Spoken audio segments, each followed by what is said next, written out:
but now it's a lot of fun working with producers. Okay. So for me, it's always about trying to find something new. And some of our best songs are when we go to a producer and ask them like, what's the one beat that you never want to show anyone? And I'm like, come on, let's dig up some dirt. Like, so. I have made the joke 1,000 times that if I go in a karaoke in my country, I just sing and I'm good and everybody's happy. Every time you're in a karaoke here, I feel you're in The Voice. And it's always a challenge, like trust yourself and do it your own way, or try to do what they want and usually fail. I was nominated for the biggest disappointment in hip hop in Latvia.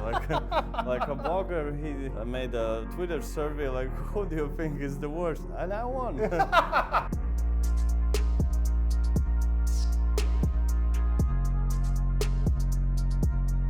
Hello guys, welcome back to Vulgar Conversations. Today Kārlis is here. Hi. We're gonna talk about the movie Vulgar, and we're gonna talk about some subjects like music, self-discovery, relationships, Latvian culture. So stick around.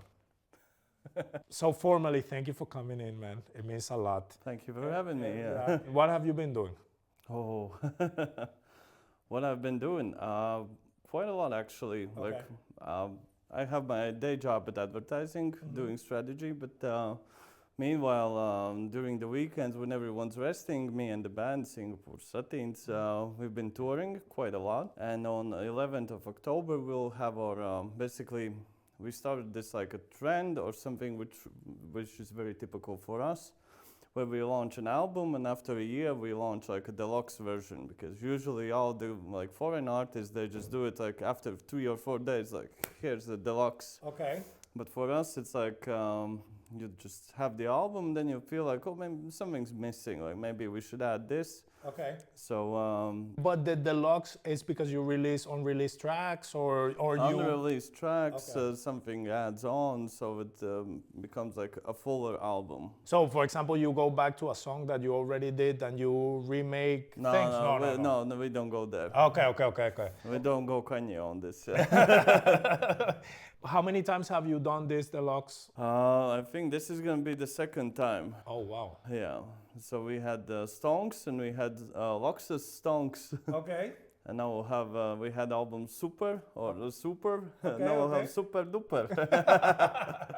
Okay, and you're releasing on 11th of October. Probably. This Okay. this is like my how to say, temporary feeling that it's gonna be 11th, and fingers crossed that it's gonna happen. And is there gonna be a launch party? I'm not sure. Like we had a launch party last year, so this Okay. time maybe we'll just have a party for us. Okay, yeah. So that Because it's usually like the 1 year it's for the media and for everyone, like all the, how to say, people who helped to actually make it happen. And now we could probably party like just for enjoy us, yourselves. Yeah. How was the summer for you guys? Very busy, very busy. Yeah, because every year it's about stepping your game up, introducing something new. And this year, like, we finally feel that we are like on a certain level when we're performing, the visual side, Okay. basically everything feels like as it should be. Okay. So now the question is, okay, what do I do now with this when you're like, it should feel like really good Okay. that you've arrived, but for me it's always like, what's the next thing? Like, Okay. what do we do next? How can you improve? Okay, and is there something that you're working on at the moment that you feel? It's probably like this release is something where we're introducing even more like different like genres and videos as well. But I think next year is gonna be about how to say, returning to roots a little bit, like Okay. trying to find something like from back in the day where we could get inspired from and do something that before we did a certain way, which was not very quality, or Okay. and now do it like The proper way. yeah. How did you start it? How did it start for you? With me dropping out of university, Okay. and then it was kind of a weird period in all of our lives, all of the bandmates. Okay. It felt like all of us were like talented loners. Everyone was doing their own thing, and then at some point we just all started to party together. And then Jānis Krīvens, aka Krivenchi, he was the one who was like, "Oh fuck it, guys, let's make a rap band." And I was like, "What the fuck, a rap band? Why would you even do that? Like, we're not rappers. Like, at least most of us aren't." And since he was so persistent, at the end we all broke. And actually did it. And what are the challenges like about being on a band? Because if you were saying that you were a loner before, was it like a very rough change? I think it was actually more natural because everyone was very naturally came together. And now it's this camaraderie is still there. Even 10 years later, it feels like we're one big, a bit dysfunctional family that supports each other. And it's nice that we can actually push everyone and each other towards something like better every day. Not even like talking only about the band, but everything else that's happening in each other's life as well. Okay. So it's not like just like it's all about music. It's about becoming like a person who has a wide range of things going on in their life, hopefully positive. How do you guys manage, because it's too many cooks, yeah? Yeah. So how do you deal with that? How do you do that? Because every time a cook changes, like Okay. someone plays a like supporting role, someone's just there to cheer you on and taste the food and say it's good. Okay. But basically, it's always like someone comes up with an idea, and then usually that one is the one that has the final say. Creative director and someone who has the most influence. And in that sense, it always feels like quite natural. Like, okay, this song is for you, this song is for me. And sometimes it's just like everyone has a very strong opinion. This should be done a certain way, and you can always tell like, "Fuck you! This is this is my song." So we're doing it like this. Even if it fails, I just want to do it that way because it's not always about getting the most listens and so on. Yeah.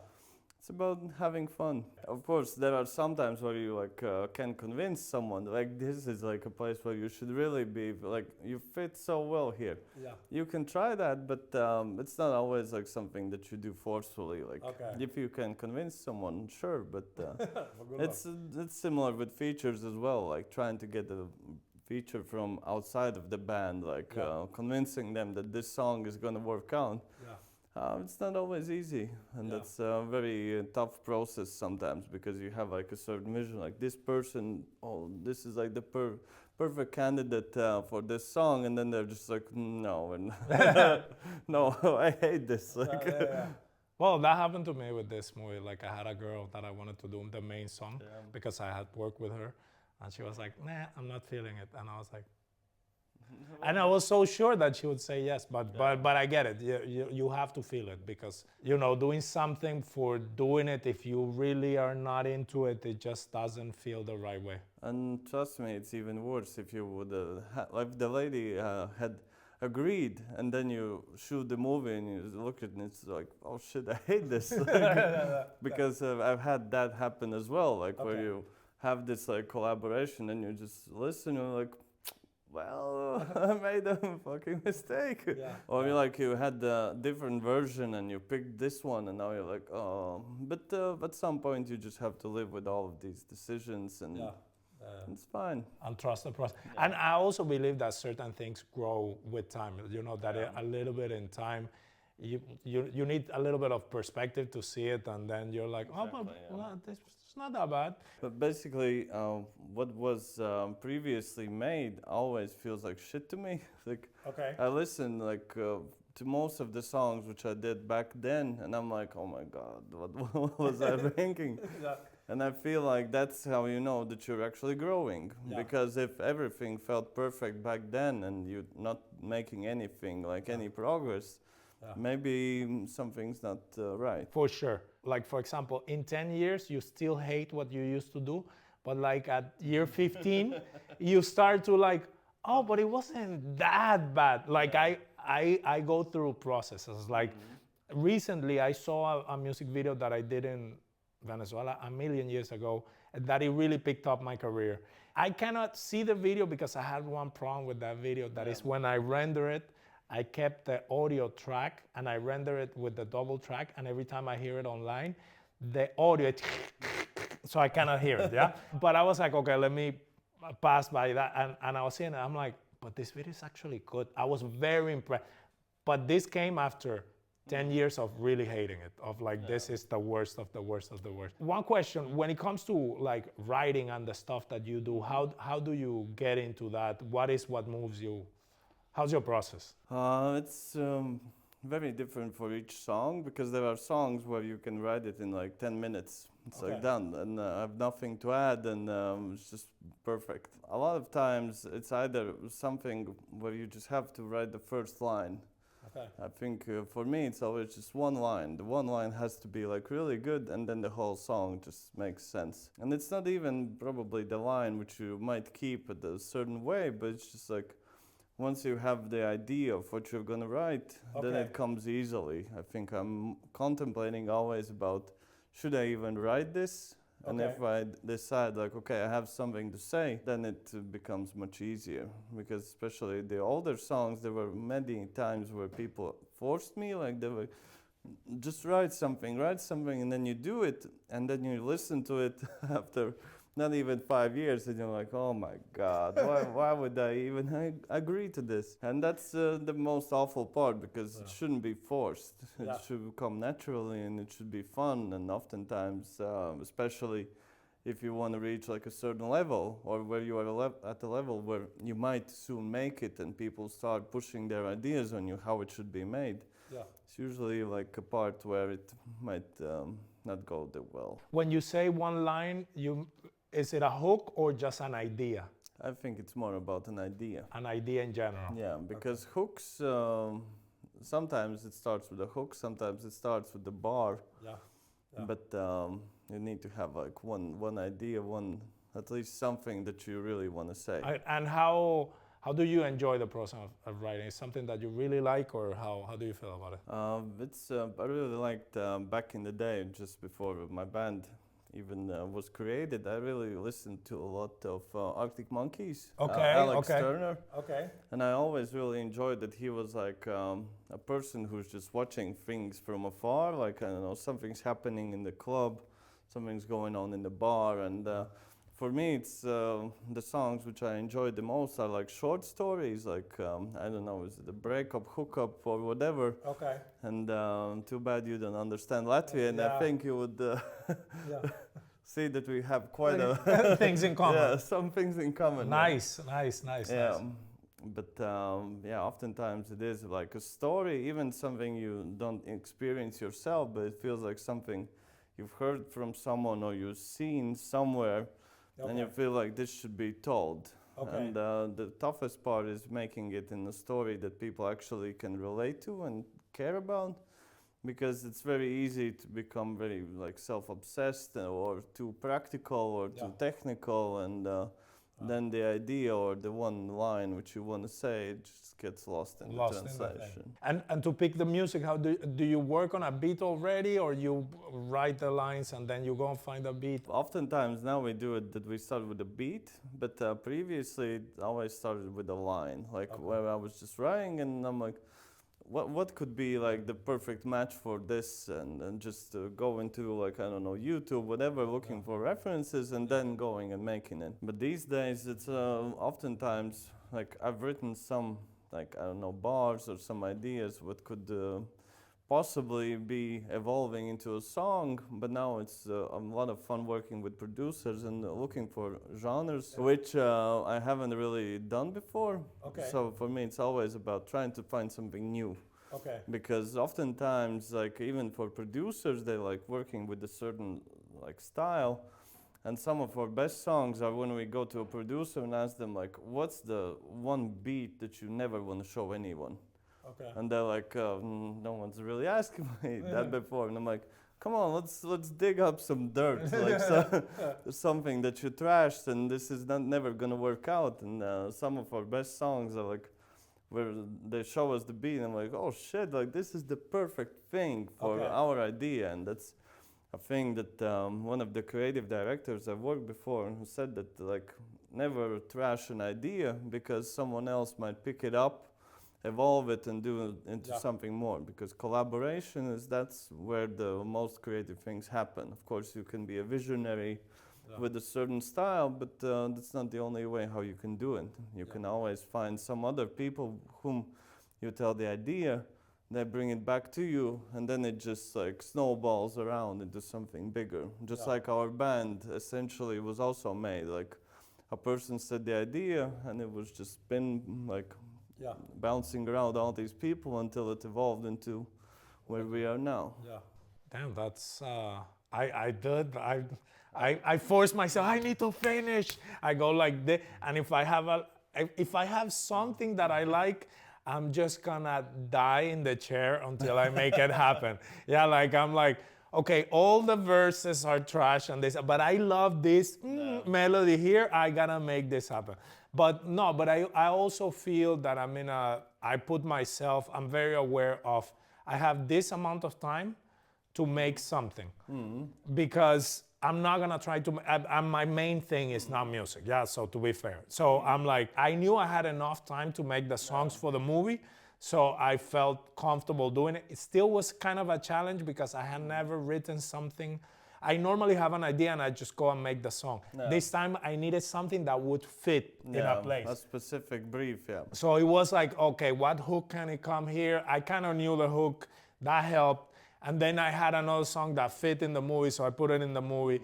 But normally, when I'm creating, I'm like, okay, I'm just gonna give myself 3 hours to write a song. And if it's shit, that's the best shit you can do. And if it's good, then you got lucky. That's it. But it's more because, I have the same attitude that you have when it comes to like making a movie. For me with music, it's not that, I don't know, it's more creative. I know too much about making movies. So I'm referencing stuff.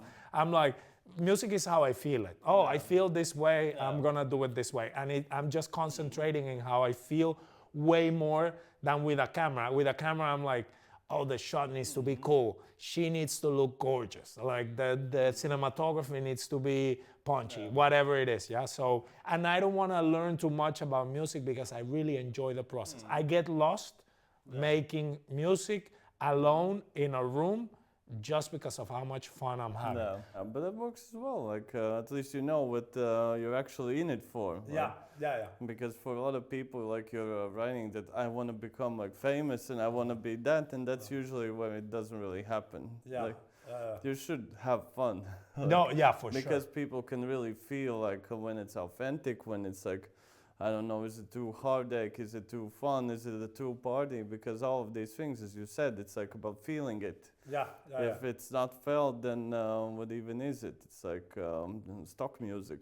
And I think a lot of the things that happened before is that there was no so much feedback loop. Like right now, I feel one of the things that make things harder in everything is that people are too aware of what the other person thinks. If Bob Marley was going to put a song, he was not going to go on Instagram and see the comments, So that gave him, that made you, like, you have to think it's about yourself. That's a clarity that you're on your own. That you're on your own. And I think that has been lost, and I'm trying to a little bit keep it for my own sanity because I understand that it's a very easy rabbit hole to go through because everybody goes through it. I agree. I've went through that, especially in the first couple of years where everything felt like very stingy, like, what did that say about me? Because for me, I was always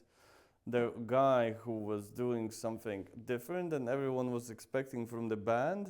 Because for me that was the fun, like let's explore something new. And for my songs usually people wrote like, oh my god, this band is dead, like they're not writing as they used to, like what happened? And then after a month, like the song is a huge hit, and like no one even remembers, like those people who said that in the beginning, like, oh, I hate this, what is this? Because especially for music, you can't really do the old stuff.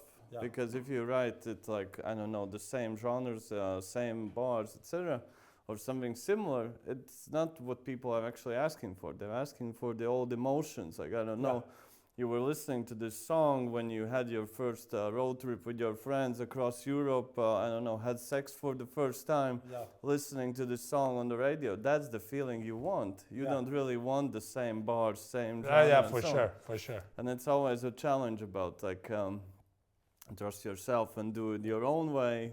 Or try to do what they want and usually fail because people don't really know what they want. I remember when I released my first songs, I was nominated for the biggest disappointment in hip hop in Latvia.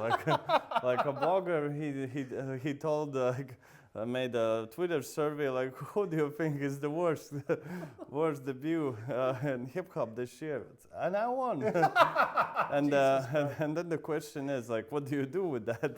Exactly. Because you can go cry at home, drink a bottle of whiskey, and just think, oh shit, like that's it. That's it. This is my peak. But for me, it was like, okay, people have valid concerns. Let's call them that. Okay. But I have people around who can make me better. I have people who could be my mentors. I can trust my own things and my own vision.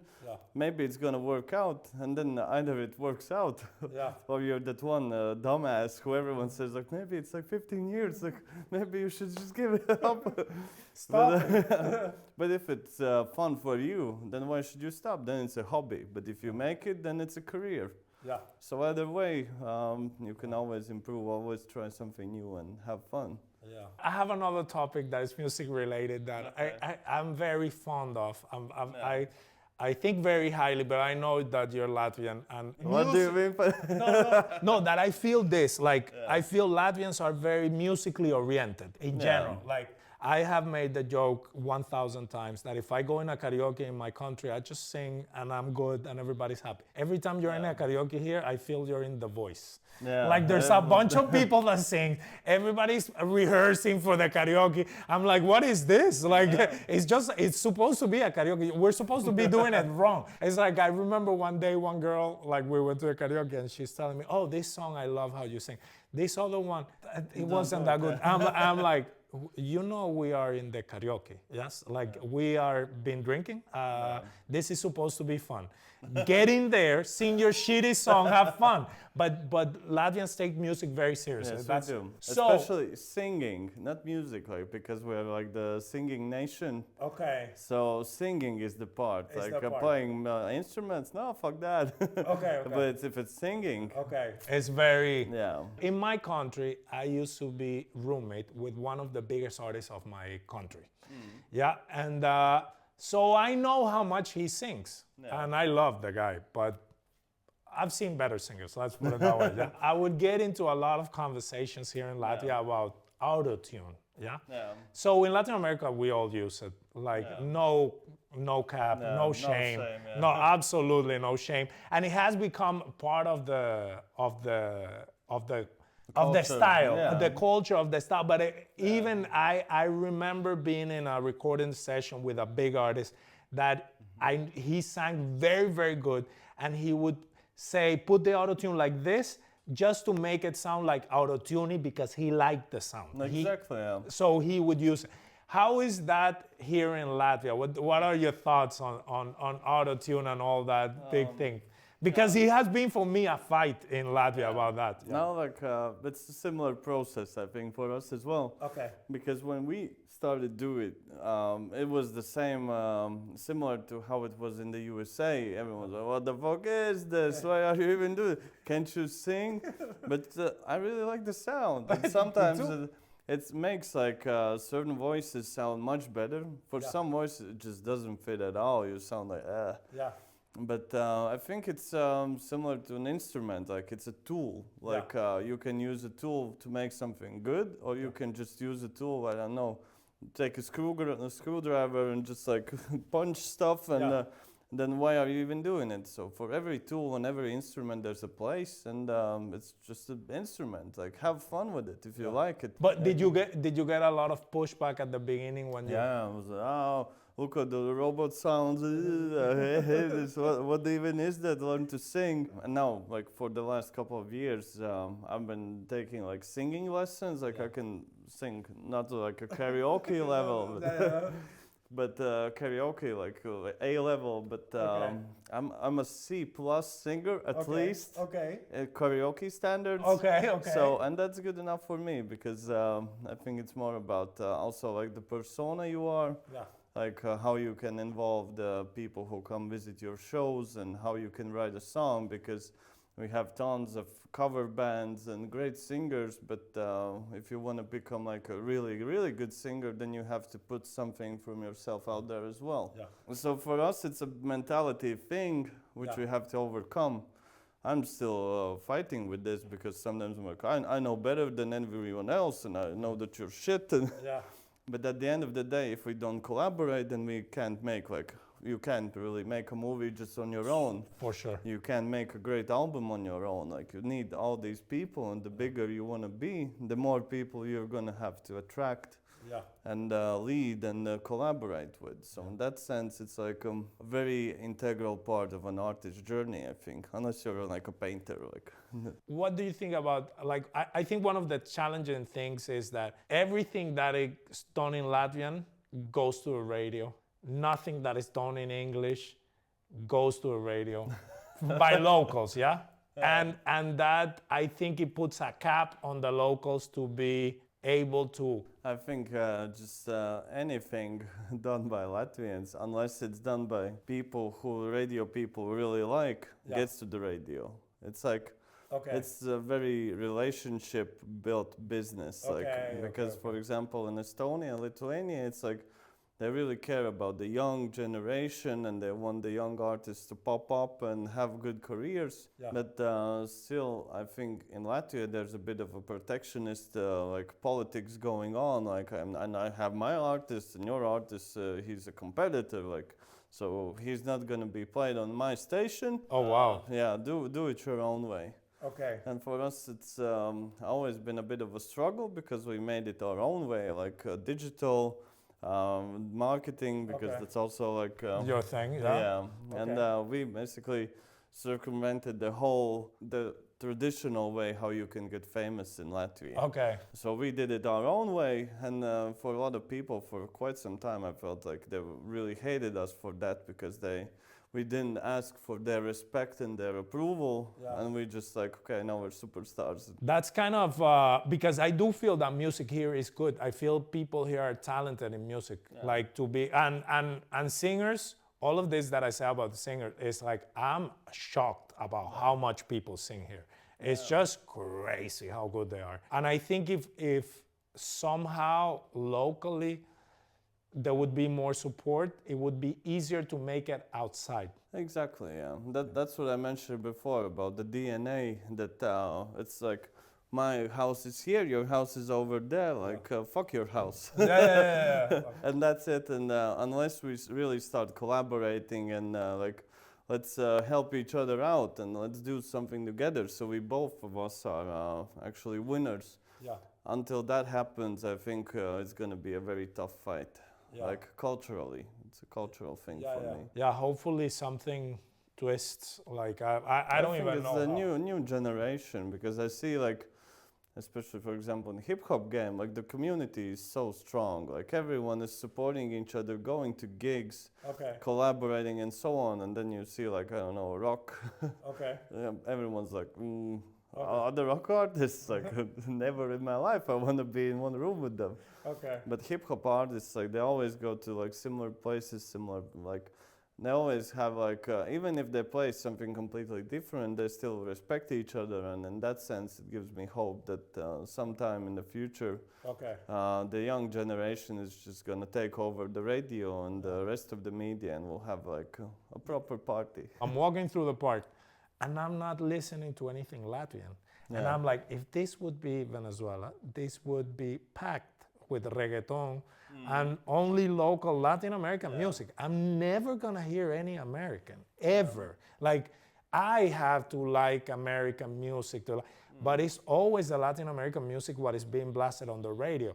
And I feel that we need more of that here. Of course, that puts the challenge on the artist that they have to create something that is top. Yeah, you cannot be just recording in your room and putting but whatever. that's a problem from both sides. Like if the radio is not supporting, then the artists are not motivated. Yeah, to do it.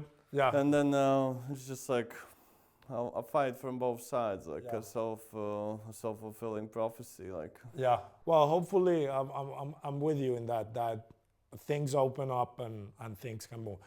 So now in the podcast, I talk a little bit about the themes that are in the movie. So what are your thoughts, like in general, on relationships in Latvia? Do you think something has changed since before? I think that the biggest change is that when I was growing up, I don't know, 18, 19, such a long time ago. Yeah. Grandpa, like, you talk like you're 90. Yeah. But look at me, that's why I picked this outfit, so I look like a grandpa.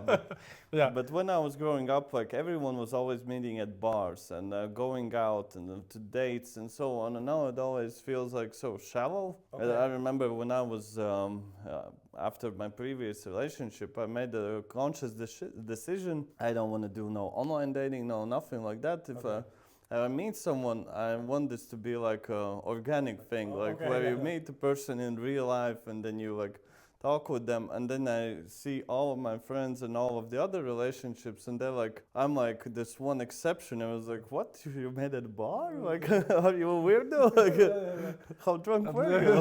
Exactly. Because like I think the true human connection of like talking and exploring and doing some also like crazy stuff, it's getting a bit lost there.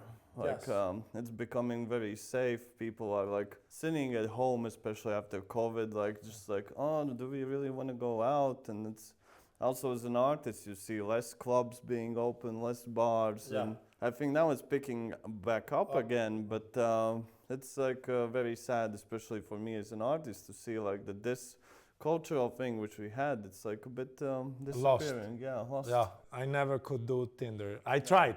I got into it and I'm like, I can't. I have seen it happen. Some people is working, but the cynical in me is always like, well, but give them more time, you know. So, but because of what you said, it's true. Being outside, going to a club, having a story, going for long walks, whatever, meeting somebody, seeing how they react, it's just so much more fun and more human. Oh, we're just so old. Like, I feel like a dinosaur talking and saying this.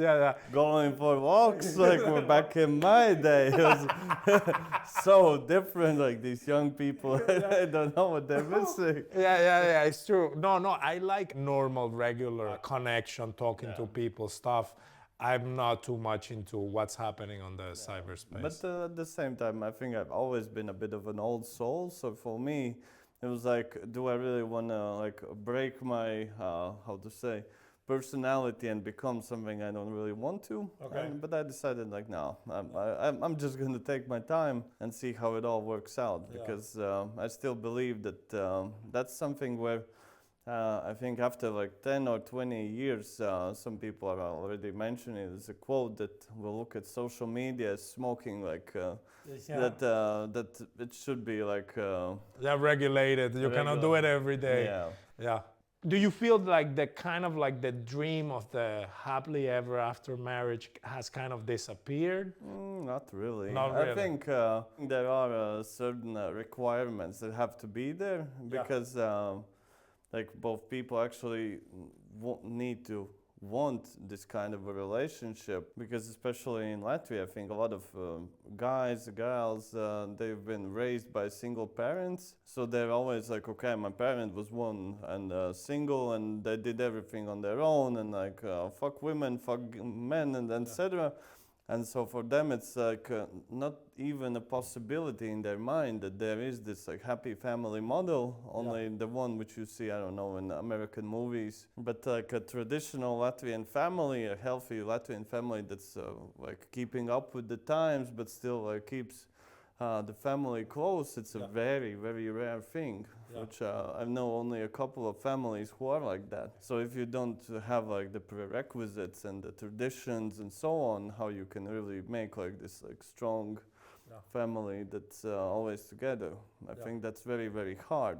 Yeah. So in that sense, it's like not dying, but it's getting harder. Yeah. And how do you feel cheating and betrayal plays also a role? What are your thoughts on cheating? Do you think it's more normalized now? I think it's more available because just as we were talking about, for example, with the Tinder and social media in general, like you can just like your hand just slips to like some XXX profiles and whoa. Yeah. And since it's like so easily accessible, like the idea is always easier to access, like, and then it's just like a matter of either time or some problems in the family, so that it becomes like even easier in your mind to accept that, oh, I could cheat someone. Yeah. Because like, oh, movies talk about it, like social media, like the girls are always pretty, half naked. It's like, it's just there. Just take it. Take it, yeah. Like it used to be, it's like, I remember when I was growing up, I felt bad about cheating. I feel right now it's not the same. I feel a lot of people feel, I'm not gonna say good, but I feel it's like, well, what were you expecting or something like that? Unapologetic. Unapologetic. It's like, we're not even that serious. Like, it's only been like 10 years. Like, we only got married last year. What are you talking about? Like, yeah, that has been a big change. I agree. Do you feel that in Latvia it's a little bit different than everywhere else, or you think it's? I think it's. I don't have that many cases to compare to, but at least how I see it, for example, in the UK and Germany, it's like we're moving towards that. That people even don't even consider relationship a relationship. Like I know that some guys, like, they're dating with 5 girls at the same time, and it's like, I'm serious with all of them, and I'm like, for them it's serious because they're still like dating and keeping up arrangements. But then if you compare it to like I don't know. Like a married couple. It's like insanity in that sense. So it's very debatable. Either it's like we're all gonna just don't really care about it. Or there is this like divide, as you can see, with the liberals and conservatives and so on among people, like how it should be. But it's always about what you think is right on your own. Like, it's your own life. For whatever works for it. If you're fine with that and the other party is fine, like, who cares? Like, you can have like 70 wives. No, for me, there's something about I do feel that at some moment the classical relationship let a lot of people down, me included. I think there's gonna be some kind of answer, like the same that you're saying, that we're open for debate of what's gonna work for who, because I do feel that the traditional, and I come from like my mom and my dad are still married and they're very traditional. For me, it just didn't work. It was too crazy. It's just like, I don't know if it was the girls that I met or could be my fault. I'm not saying it. You never know. When it comes to relationship, how do you feel about the work relationship balance, work-life balance, or whatever? How does that work in your case specifically? Has it been challenging? That's my weak part, I would say, because for me, I really love working, and I went to like therapy, and they were like, okay, you have to let it go and maybe do like less work in your day and less projects and so on. And when I had all this free time, I was just sitting there. I hate this. I really like being busy. I like meeting people and always being involved in something. So for me to find a balance in the relationship has always been very, very hard. And now I'm in a relationship where both parties are very busy. So in that sense, it kind of helps. But still, like, you feel that sometimes either party gets too involved in their projects and the relationship goes like to the second or third place in priorities. So, and that's always very tricky. Do you feel you're one of those people that feel that support is important in a relationship, or for when it comes to the work? I think there are boundaries to that. If it's unconditional, then the other party can always use you and like They don't have to change or adjust to you, because it's always a give and take. It's not like one gives, one takes. So in that sense, there has to be certain boundaries, like, and also some honesty, because if you think your partner is doing some retarded stuff, like please say so. Like otherwise, like you're just like, do it, and then the other party is like, why didn't you tell me? Like, and you're like, I love you. I've seen that happen literally. Like with a friend musician, he made a song, and I told him, it's terrible, your song.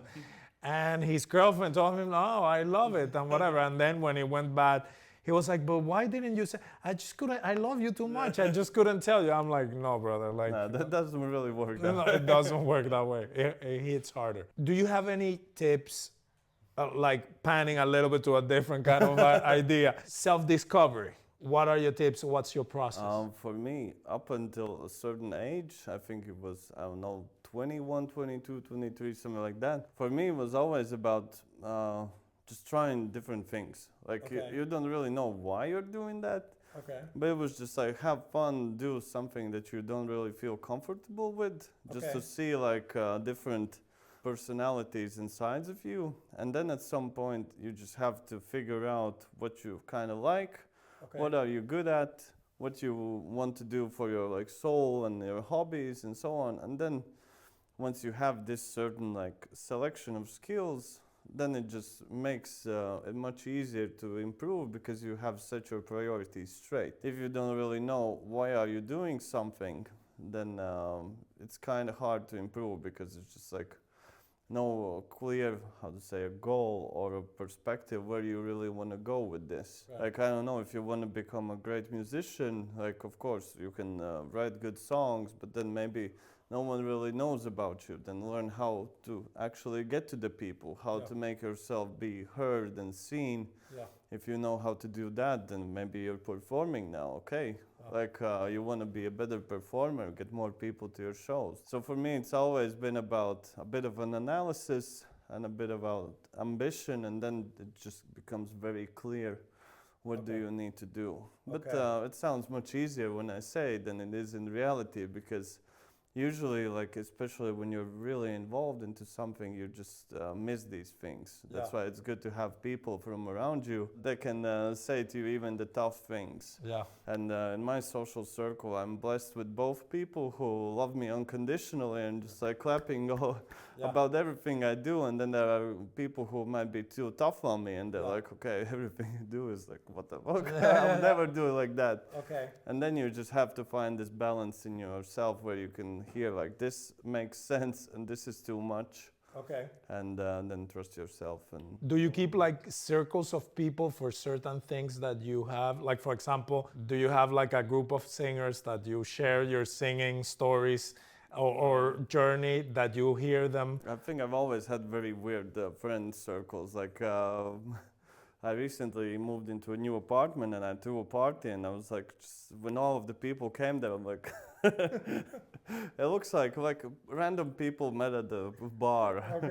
It's not like, there's no clear connection to why these people would be even in the same room. But once they're there, it turns out all of them have like certain qualities, and everyone can have a good time. So in that sense, I always liked a variety of people. Everyone can bring you some boost, some new ideas, some new knowledge, and I think that's very valuable. And then you balance yourself that input that you're getting. I use more like groups. I have like my cinematographer WhatsApp group, 3 people there, only what they say I care. Nobody else I care. Writers group here, 2 people there, the same. I think what you're saying it's simple. It sounds so simple. Hard to do, super hard to do. Do you have any tricks, like what to expect in time? Like, do you put yourself goals, like time goals, or you just say, I'm gonna be better as a singer, and then you just let it run? I used to do it very time constrained. I used to have like a planning, as I would do with consulting a company. Like, this is like the year's priorities, like I don't know, 5 priorities, and then we do weekly planning how we can get there. And at some point it just became like you lose the plot. Why did you even do it? Okay. And it just becomes like a machine of improvement, and then it's also not very healthy. So for the last year, I've actually been getting rid of some responsibilities and just trying to let some freedom inside my creativity and my projects. Like, I don't know, like I just go out and like something comes up, I'm like, okay, let's do this. Like, because otherwise, if my calendar is filled like with all the projects, it's basically planned in half an hour increments. Like, I'm gonna be there, I'm gonna do this, and then it's a bit of soul sucking thing. But once you do it, like, and it's not like I started to do it yesterday. It's been almost 10 years since I started even doing like weekly to-do lists. Like, I would like to, I don't know, visit my mom. And then you just cross it. So it feels good. Then you learn how to do a calendar and so on. And over time now I have like a separate window in my computer with all of these things. And for someone coming from the side, it's like, are you like some crazy scientist, or why did you even do this? But for me, it's just like a natural progression where you see like, oh, I need more time. How can I get more time in my schedule? Like, I'm doing a lot of stuff that makes me unhappy. Like, how can I get rid of it? And then you start prioritizing. I'm gonna tell you, man, because we have met before only in a bar, So like in fun places, let's call it that way. So this is the trailer of the movie before it's released, but we wanna see you react. Theaters on December 13th. The 13th, yes, it's gonna be on theaters on December 13th, okay. Esmu visu nakti plānojis. Tā būs pat labākā balīte. Es nevaru sagaidīt.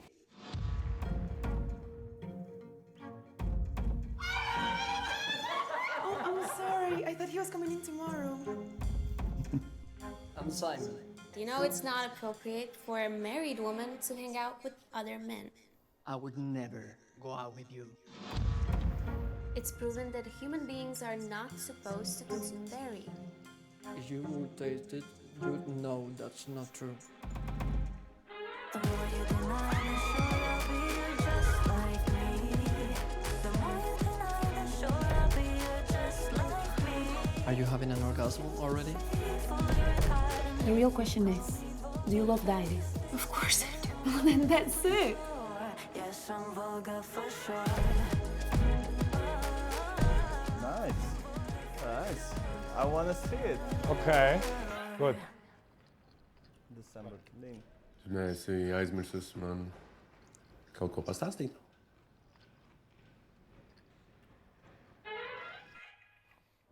Yeah. Okay, that's a pretty... It actually sounds like a relatable story, like because I've heard some stories similar to that.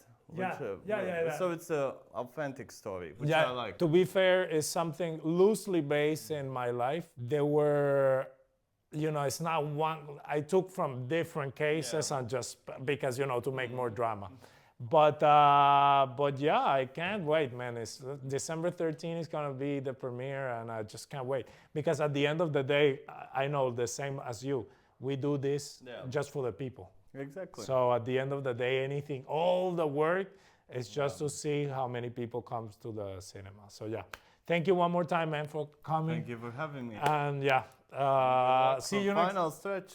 Yes. Let's see how it goes. Thank you very much, man, for coming. I really enjoyed the conversation. I really was, I don't know if you felt that, but I was really picking up your brain on the music process and the artist process, because it's something that the more I invest time on it, the more I really enjoy it. I'm starting to really, really love it. So I'm trying to, you know, spend more time doing it. So I want to learn from the best. As easy as that. There's no other way to say it. And it's also great that you came to share some, you know, cultural wisdom, your process, your journey. And I know people are going to be excited. And I can't believe we talk so much so fast. Like it felt like because I checked the watch and I was like, okay. How did it happen so fast? But thank you for coming once again, and I really appreciate it. I'll hit you up to show you a movie 1000%, and then I'm gonna want to hear what you think about the movie But not like, oh my God, it was amazing. Just the honest, yeah? Yeah. Because, you know, as you said, I'll in give it. you a bit of both. Yeah, I Some know. unconditional love and then some Good. some honesty. I still do have feelings, so be It's careful. okay. So I know how it is. So yeah, no, thank you for coming, and I hope people enjoy this as much as I did. And see you guys next time. Ciao. Ciao, ciao.